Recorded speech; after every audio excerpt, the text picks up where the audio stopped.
Hello world, Patricia O'Connor and Frida Reba Dorothy here. What a beautiful day in Alameda. Today on the balcony, what we have going on is, well, a couple of things. One, we are going to do a bit today about our bald cypress trees. It's a little early to start working on them. I can't wait. I thought they are starting to show their fall colors, as are a few other of my trees.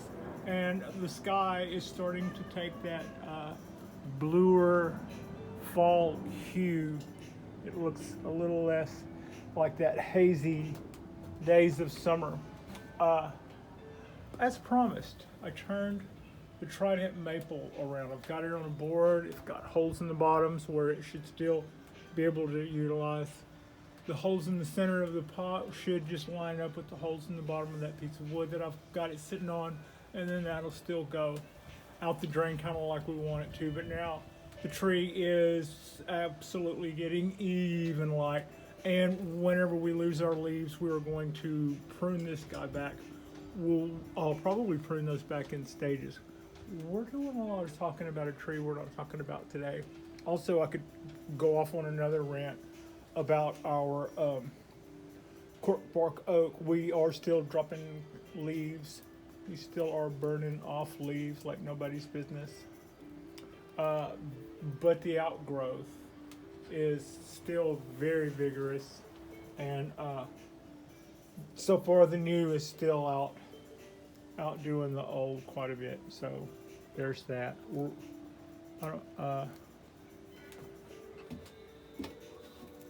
I think we're winning the war here. I'm not absolutely sold on it yet.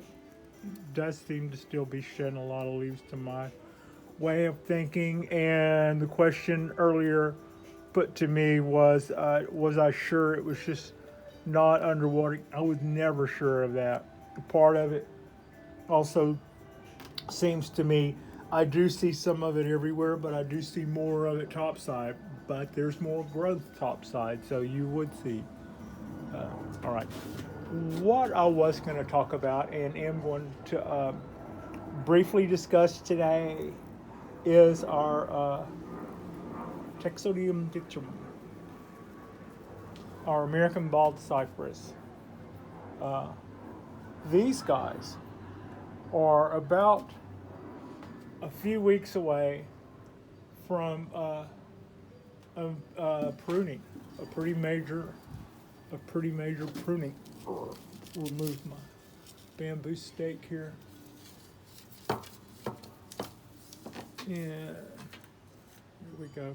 She's dangerous, everybody look out. So last year, whenever we finally lost all of our foliage, and it turned this beautiful, beautiful red color, and it was especially pretty, I thought. But when that happened, I would go through and cut these branches back, and that gave us those two and that one. But the year before, or maybe even earlier in the spring, I cut it here, and we got these two and that one. So this fall, in a few weeks, when all of our foliage is, we'll go through and we'll cut these guys back. They will not be evenly cut. We'll try to leave some asymmetry to it. But we'll just keep vibricating off like this and like this. On this side, I feel like I'm still a little short and shy. So we may select a few branches that come out on this side to be new players. If we get any, this guy here will get its trim, and all of them will. But we may also select one or two more that fill in any places that we didn't feel like we had a suitable, or something that we didn't get to keep over the winter. Sometimes some of this stuff doesn't come back. Most of it does. Usually by the time it hardens off, the tree commits it to pushing back out stuff the following year.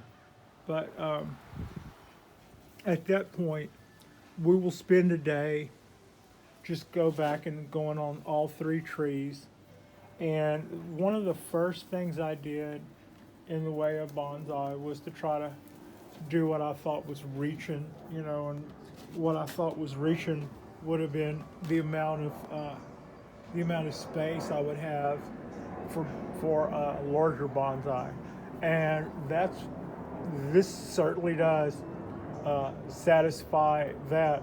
That would be to me the same as having some enormous juniper sitting there, or some 400-year-old Japanese black pine or something about 4 foot taller, empire size. So this felt like a challenge to me, and also being being a single person makes this a little challenging as well. But at the end of the day, I accept the challenge fully. And after I go through and prune back now, about pruning, I keep kind of mentioning this, but I haven't really gone through it. When you start these bald cypress, right now, it's overpotted so that it can make a lot of roots. When I bought the trees, all three of them were in small containers, and a lot of root work had already been done for me.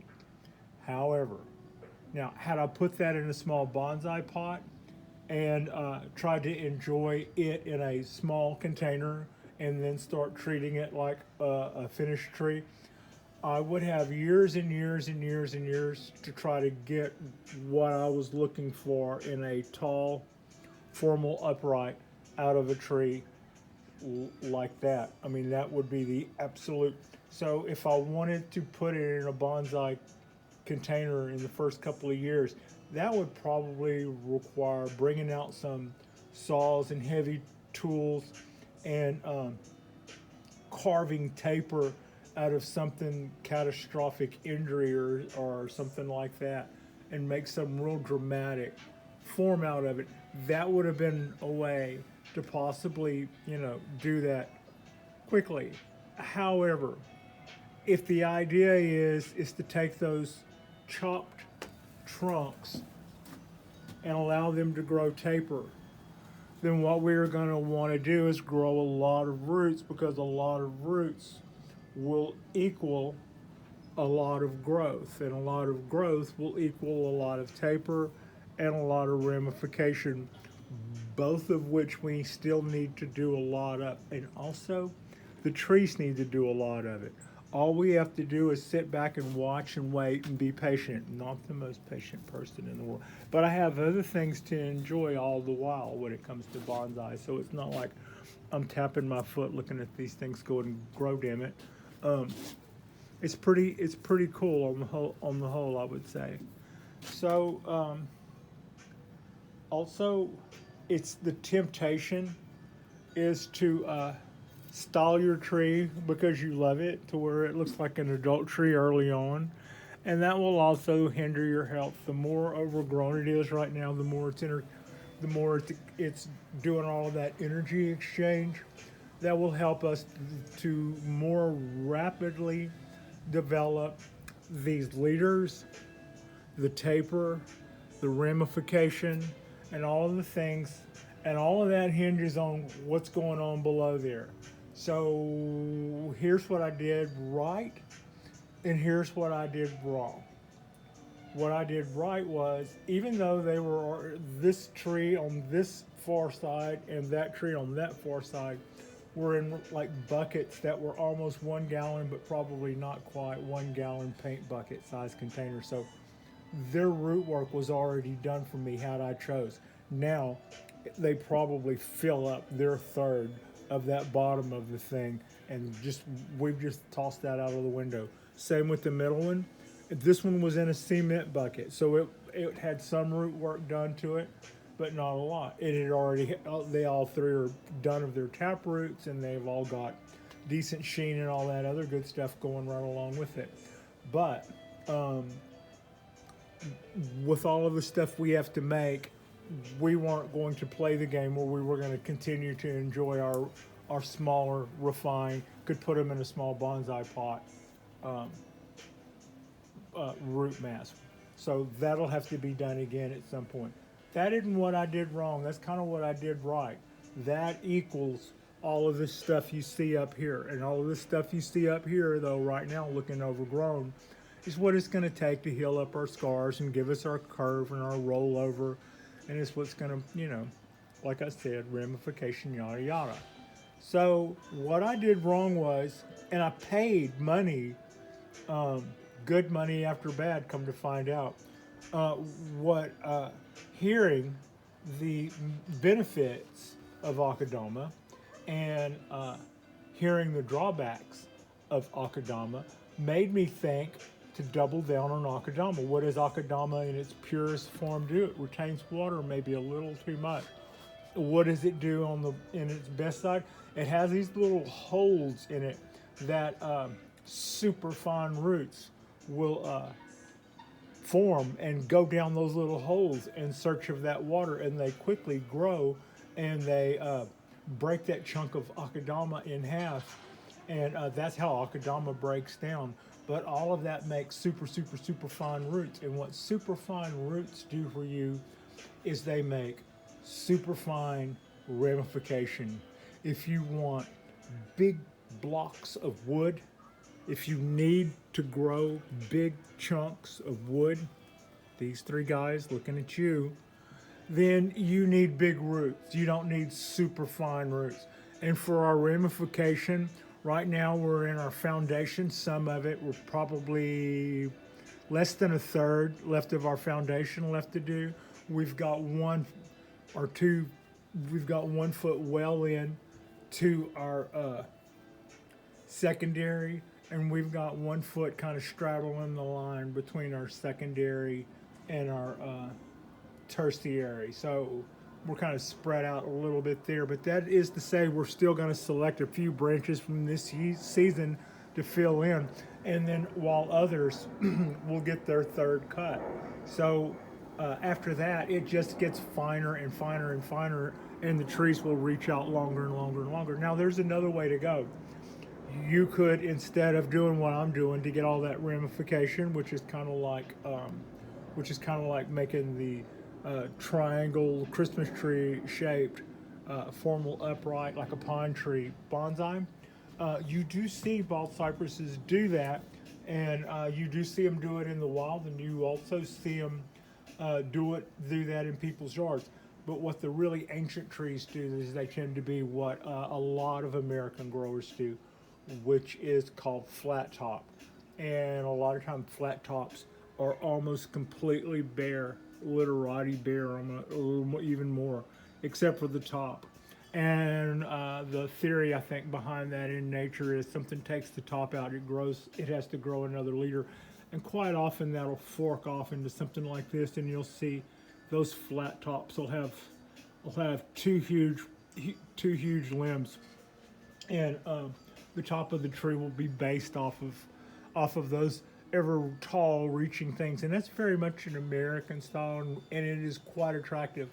I decided from the early going that having seen some of the early Guidry trees and having seen some of the bald cypress that they have in their gardens at Weigert's in Florida, I kind of thought that the ease of growing bald cypress combined with that look when done in formal was why not? So I decided that my three would not be flat tops, that they would be the more traditional, that I would shoot for a little trickier, not trickier, I mean anything that you want to, anytime that you want to land on a mark with a bonsai tree, that's tricky. But I'm going to try to keep to the original bonsai aesthetic and not the American bonsai aesthetic, which is to go, I agree with anybody who wants to do a flat top with their tree. They're really beautiful, but I just thought that I would do something especially for, I just thought I would do it this way. And I'm pretty happy with that plan. I think that'll, it would have been, sometimes what I see also is people will harvest these trees and they'll harvest them and the top chop will be much higher. So they might be 4 or 5 years away from fixing the taper on something that was cut that big around, instead of, cut 4 or 5 inches across, like the center trunk there. And so yeah, what that should have been, instead of filling up that enormous container with akadama, and if you can kind of tell, it's a mixture on top of a light boom mix. That's dressing. I filled that thing up, except for maybe that much on the top, and I came up short of having it that full of just akadama, and then I had to bust out my last 2 bags that I had on hand of boom mix, and that's pretty much a top dressing. The rest of it all the way down is akadama. What should that have been? Probably about like this. That should have been something with huge chunks.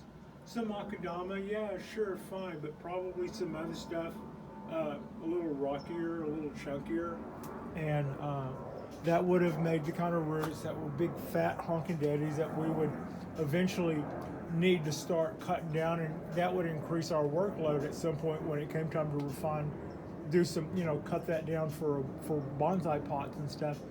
But that's later. What we're still doing is this, and I should not have wasted money on the type of bonsai substrate that will make super fine roots that will help me to develop a part of the tree that I'm not ready to start developing yet. We're not at fine ramification game yet. We're at making this as fat as this game, and making that as fat as that game. And speaking of all that, as soon as we get done with all of our pruning, I've decided what I was going to do. I've kind of checked out. I found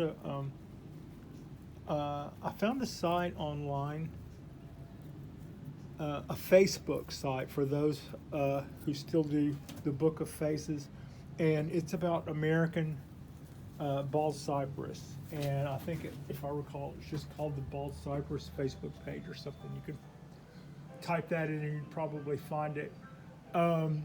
And that's where I saw people breaking out different tools that I hadn't seen before. Some of them were going about doing work like this. I think I showed earlier. They came down with the saw and just cut it way down to there, and they created taper that way. Now, if I did that, I would have chunks of wood on this tree. If I did that, I would have chunks of wood with no bark on it, cut down to there. And that would be pretty massive. That would be pretty massive. What I think I'm going to do is and then I saw somebody else who took what was a grinder, and they started rounding this corner with the grinder, and by the time they took down that edge and took down this flat part, I think I'm kind of showing you by dragging and took down that flat part, they had what looked like the top of a dart shape, and maybe only very little of the original bark left. So I guess the wraparound would start from here and go on around. I'm going to try to minimize that. It was really interesting seeing how other people do it. Haven't already got a couple of years into this. I would have needed to have started a move that drastic, I think, years ago. What I will probably end up doing is try to take down these 90-degree corners, and then I will cut out and make a hollow in the center. That's kind of what I had planned to do all along. I've been looking at what other people are doing, and I go, oh, that's neat. They just went in there with a power tool and created taper. And then I'm like, yep. And how long would that take to grow over? If you look, I've got 3 years invested in that. That's a rollover that I can't really show you because I got but yeah. So I wouldn't be anxious to lose that much bark and that much other stuff on these three guys. Maybe if I had a yard full of them, I would just do that just to see, and have a race to see who got ready the fastest. But I think my plan will stay the same. Make sure I just take off all of my square edges, which I've already kind of started chewing away at them with my clippers, and then I'm going to hollow those out with my pet chainsaw. Uh, and then as that rolls over, it'll be kind of like pulling up a zipper. And that is what we will probably have. And I thought about it. I thought, why don't you wait and do that just before it starts pushing out in the spring? And that is something to think about.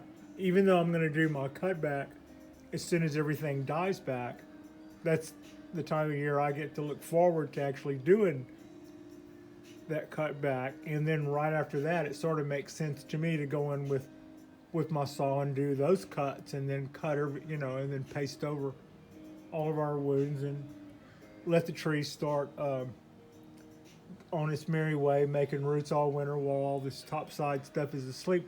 The only side to that I'm not crazy about is while the top side is not making or pushing any buds or showing any signs of life, I get to sit there and look at all those wounds and hope to goodness I didn't shut anything down. Whereas if you do this just before everything starts pushing out in spring, then you know right away whether or not you're in trouble. Actually, now having said that, I also see that the other way. You can shut off that process by going to chainsaw massacre just as it starts. It seems to me you'd be just as likely to cause your tree to skip a beat by doing what it would be considered a heavy pruning just about the time it starts pushing everything out.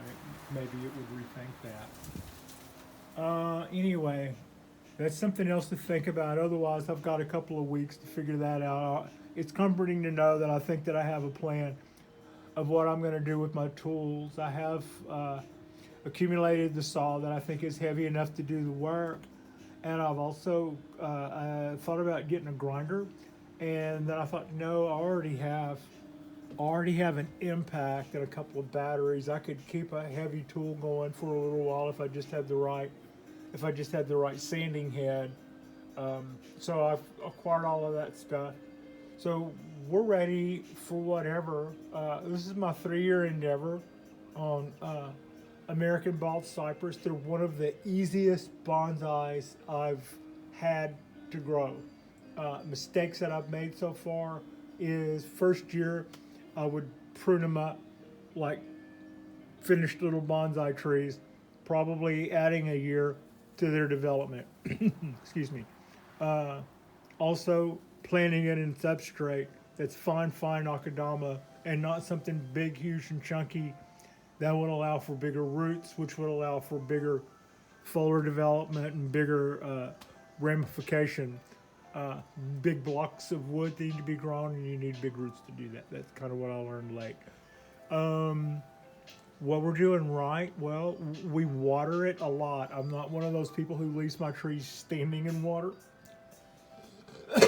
Excuse me. I know a lot of people do. Maybe a lot of younger people see that as a hidden beauty. I think I probably would. If I had my foot in the road all the time, I would not be able to have this oak or these pines or that maple, because if I weren't here and it was a dry day, they would be dead the next day.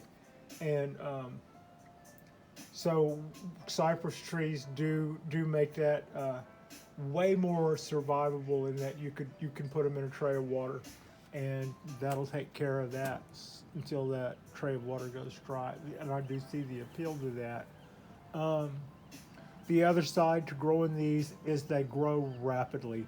People who are used to seeing pine trees and other trees and how they develop and how long they take to develop and how long they take to go through the different stages that are kind of key factors that show you with the 10-year-old tree or a 20-year-old tree or something like that. You get through that early.